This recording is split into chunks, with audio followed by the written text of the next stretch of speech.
UK study visa की गल करांगे पर सब तो ज़्यादा एक सवाल जिहड़ा साडे कोल आंदा है स्पाउस वीज़ा नूं लैके। सो स्पाउस वीज़ा नूं लैके अज तुहानूं पूरी क्लैरिटी देण जा रहे हैं कि यूके जाना है तां किवें किहड़े प्रोग्राम दे नाल तुसीं स्पाउस वीज़ा दे उपर काम कर सकदे हो, अप्रूवल तुहानूं मिल सकदी है, वीज़ा स्पाउस मिल सकदा है।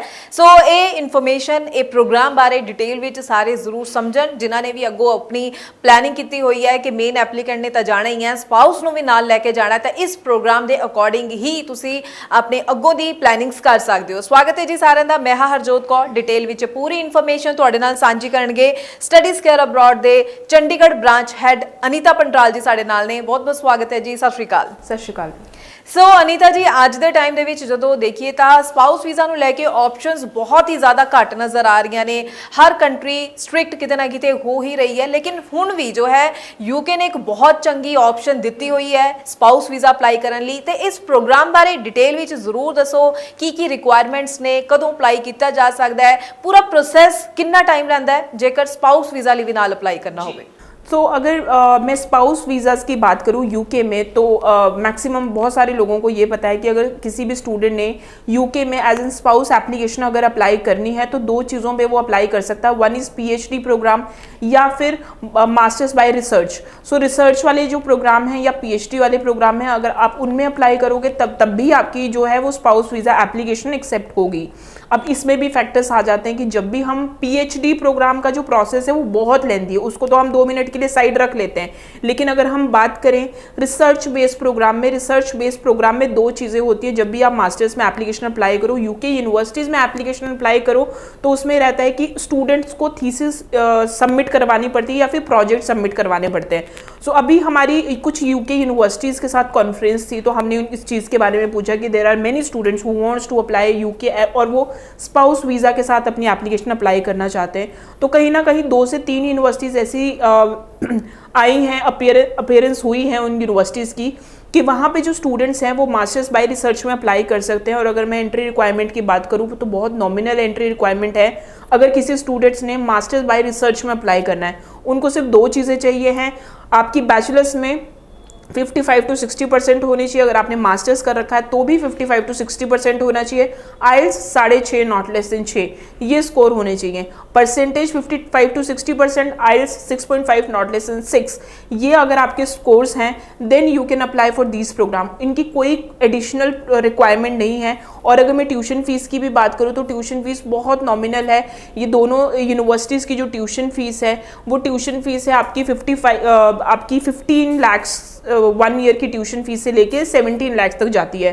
तो ज़रूरी नहीं है कि आपने 1 साल की फ़ीस पे करनी है, आप 1 सेमेस्टर की फ़ीस भी पे कर सकते हो। सो कहने का ये मतलब है कि आप लोगों के पास ऑप्शन होनी चाहिए कि कौन से ऑप्शन में आप अप्लाई कर सकते हो। तो अगर आप सोच रहे हो कि आपको स्पाउस वीज़ा एप्लीकेशन अप्लाई करनी है then you can think of UK. आप यूके ज़रूर सोच सकते हो। इन्हीं यूनिवर्सिटीज़ के साथ आपको सिर्फ 2 चीज़ों का ध्यान रखना है। आपकी percentage should be 55% and above और IELTS 6.5 not less than 6. Then you can just pick your phone and you can call us and you can discuss your case accordingly. We will give you the best option. ठीक है, बिल्कुल। तो मैं इत्थे भी जानना चाहूँगी अनीता जी, आप जो इस प्रोग्राम की गल कर रहे हैं किस तरह के पहला कोर्सिज नूं लैके भी तो नहीं कोई है कि ये फलाने कोर्सिज वाले ही अगों वध सकते हैं, क्योंकि कई स्टूडेंट्स के कोल सब्जैक्ट्स नूं लैके भी बड़ी दिक्कत आ रही होंदी है जी। सो अगर मैं बात करूँ जैसे BBA वाले स्टूडेंट है, BCom वाले स्टूडेंट है, IT वाले स्टूडेंट है या फिर आर्ट्स वाले स्टूडेंट है, ये सारे स्टूडेंट्स इसमें जा सकते हैं। रिसर्च की एज सच थीसिस की एज सच कोई रिक्वायरमेंट नहीं है, ना ही प्रोजेक्ट के बारे में इतना कुछ पूछा जाएगा। There are still some universities जो कि प्रोजेक्ट के बारे में पूछते हैं, लेकिन 2 से 3 यूनिवर्सिटीज ऐसी हैं जहां पे आपको थीसिस की रिक्वायरमेंट या प्रोजेक्ट को सबमिट करने की रिक्वायरमेंट नहीं होगी। सिंपली आपका एप्लीकेशन प्रोसेस है, आपके वो एकेडमिक्स देखेंगे, परसेंटेज देखेंगे, आपका CV, SOP, letter of recommendation and then you can apply your application. और आपको जैसे ही offer letter masters by research का आएगा then yes you can put the application along with your spouse, there is no problem it जी। तो अगर आप जो स्पाउस की गल करते हैं अप्लाई करने लैके किन्ने टाइम का प्रोसैस रहता है, किन्ने टाइम के वीज़ा आता है, कदों स्पाउस जा सकता है? जी। सो स्पाउस की जो इसमें ये लगेगा यूके स्पाउस वीज़ा ही होगा, बिल्कुल इकट्ठे ही जाएंगे वो, there is no problem at all. इसमें आपका जो प्रोसेसिंग टाइम है ऑफर लेटर की अगर मैं बात बात करूँ तो ऑफर लेटर के लिए आपको एटलीस्ट 1 मंथ का हमें टाइम देना पड़ेगा। विद इन 1 मंथ students are getting the offer letter. उसके बाद उसके बाद का जो आपका जो प्रोसेस रहता है वो इंटरव्यू का प्रोसेस रहता है आपका, ठीक है। डिपॉजिट आप करवाते हैं तो उसके लिए भी हमारी ही टीम आपको इंटरव्यू के लिए प्रिपेयर करेगी। एंड उसके बाद जैसे आप वीज़ा फाइल हाई कमीशन में लॉन्च कर रहे हैं तो इस टाइम पे जो वीज़ा प्रोसेसिंग का टाइम है 15 to 20 वर्किंग डेज में स्टूडेंट्स का वीज़ा आ रहा है। So the process is very simple. ਠੀਕ ਹੈ, ਬਿਲਕੁਲ। ਤੇ ਜ਼ਰੂਰ ਇਹ ਵੀ ਦੱਸਿਓ ਮੈਮ ਕਿ ਰਿਸਰਚ ਪ੍ਰੋਗਰਾਮ ਦੀ ਜਦ ਆਪਾਂ ਗੱਲ ਕਰ ਰਹੇ ਹਾਂ, ਕਿਹੜੇ ਇਨਟੇਕ ਵਿੱਚ ਰਿਸਰਚ ਪ੍ਰੋਗਰਾम्स ਮਿਲ ਸਕਦੇ ਨੇ, ਕਿ यूके ਦੇ ਹਰੇਕ ਇਨਟੇਕ ਦੇ ਵਿੱਚ ਇਹ ਪ੍ਰੋਗਰਾम्स ਅਵੇਲੇਬਲ ਨੇ?